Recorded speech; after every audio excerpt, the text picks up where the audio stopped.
Muara Tenom sudah terbuka kembali, di mana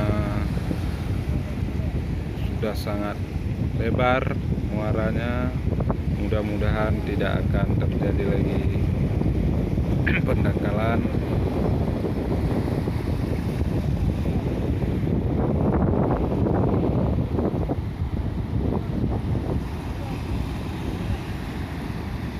Nyamban hai bina ka Sabah Kuala